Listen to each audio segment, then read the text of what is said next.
Bismillahirrahmanirrahim. Assalamualaikum warahmatullahi wabarakatuh.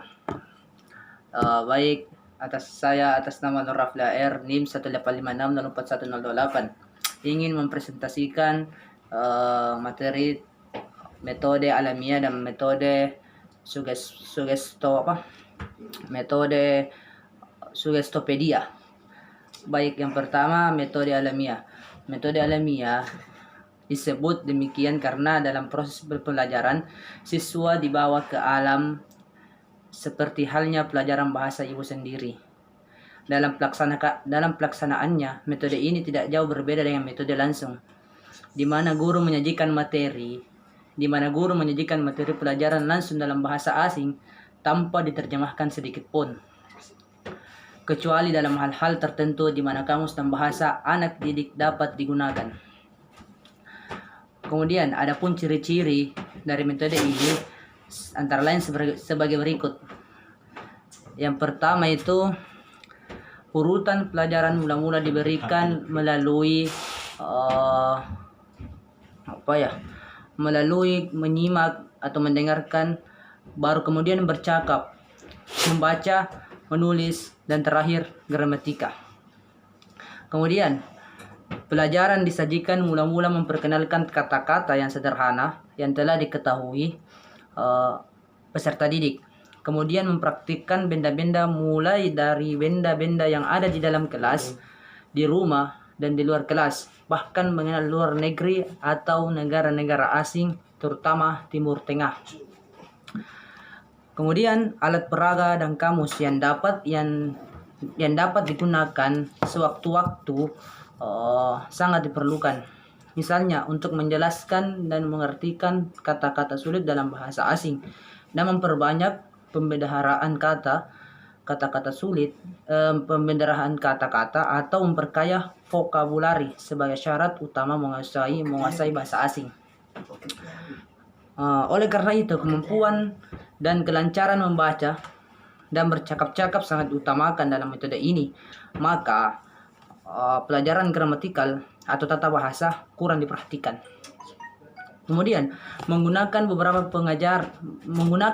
pengajar secara bergantian, sehingga anak didik mendengar bunyi kata dan kalimat dari orang-orang yang berbeda. Ada pula keunggulan dari metode alamiah tersebut. Yang pertama itu, pada tingkat lanjutan metode ini sangat efektif karena setiap individu siswa dibawa ke dalam suasana lingkungan sesungguhnya untuk aktif mendengarkan dan menggunakan percakapan dalam bahasa asing. Kemudian, pengajaran membaca dan bercakap-cakap dalam bahasa asing sangat diutamakan, sedangkan pelajaran gramatikal diajarkan sewaktu-waktu saja.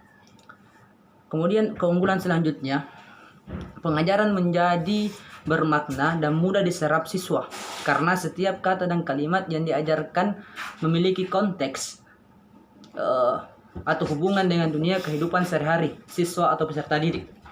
Oke, selanjutnya kelemahan dari metode alamiah tersebut.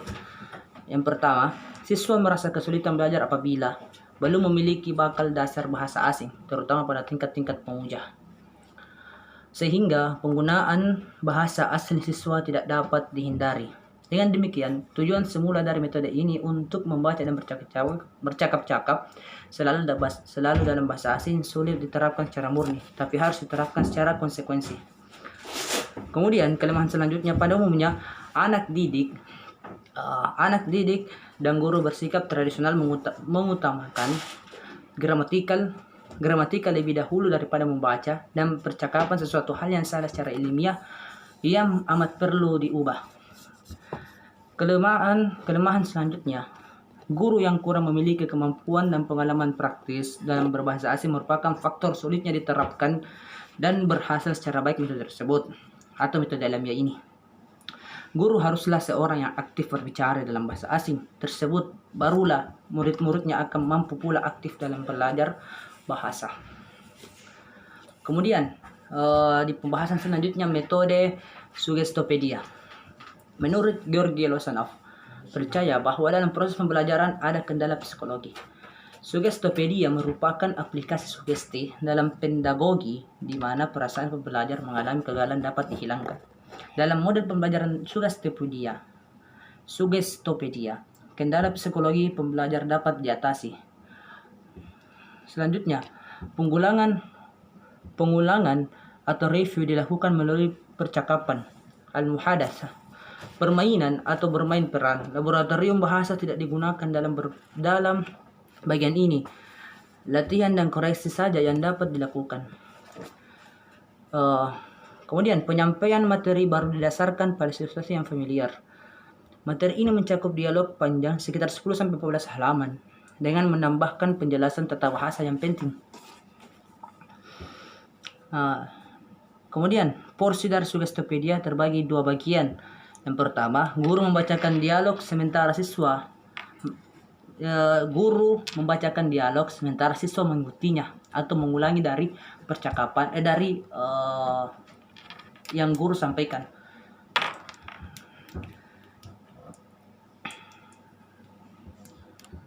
Oke, lanjut. 2 detik pertama menerjemahkan list language. 2 detik kedua frasa bahasa asing yang berhenti sejenak 2 detik. Ketika mendengarkan frasa bahasa asing, siswa menahan nafas 4 menit sambil melihat teks dan mengulang frasa bahasa asing. Mungkin ini salah satu metode bagaimana supaya kita bisa mudah untuk menghafalkan atau mudah untuk memahami sebuah dialog percakapan bahasa asing.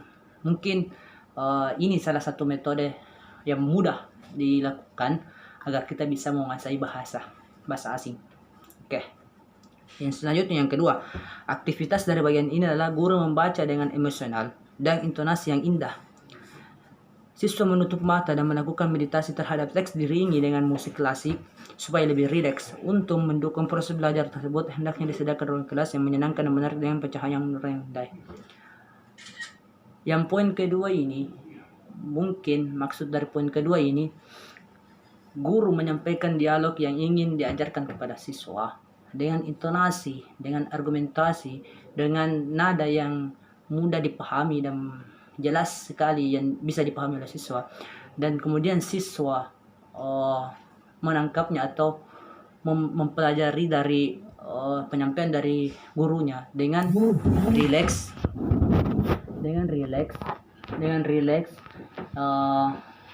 agar dialog ini yang diajarkan atau yang didengarkan ini bisa bisa mudah dihafal dan mudah dipahami. Oke, selanjutnya, di antara kelebihan ada pada metode ini antaranya, kita sekarang membahas kelebihan. Pertama, adanya komunikasi yang orisinal di dalam kelas. Kemudian, perasaan senang ketika belajar akan menumbuhkan motivasi. Kemudian, siswa di samping belajar bahasa sasaran target language dapat meningkatkan kestabilan mental dan emosi. 4. Pelaksanaan yang intensif akan mengurangi kesempatan kepada siswa untuk lupa. Berarti kelebihan dari metode Sugestopedia ini sangat sangat berguna bagi peserta didik, karena salah satu yang menjadi kelebihan yang paling terbaik itu ada di poin ke-3. Di samping berbahasa, siswa juga dapat meningkatkan kestabilan mental dan emosi. Oke, selanjutnya kekurangan dari metode Sugestopedia ini ada tiga. 1. Sugestopedia tidak bisa dilakukan dalam kelas yang berjumlah siswa besar. 2. Pelaksanaannya mahal. 3. 4 jam setiap hari dengan dialog yang panjang akan membuat siswa bosan. Berarti kalau menurut saya di poin kelemahan ini, kekurangannya ini yang di poin ketiga, mungkin seiring pembelajaran 4 jam, kita juga harus melaksanakan sebuah speaking buat menetralkan kembali pikiran peserta didik agar bisa fokus kembali dalam pembelajaran tersebut. Oke, terima kasih. Syukron, jazakumullah khairan. Saya Nur Rafli AR. Semoga apa yang saya sampaikan bisa bermanfaat bagi kalian semua. Assalamualaikum warahmatullahi wabarakatuh.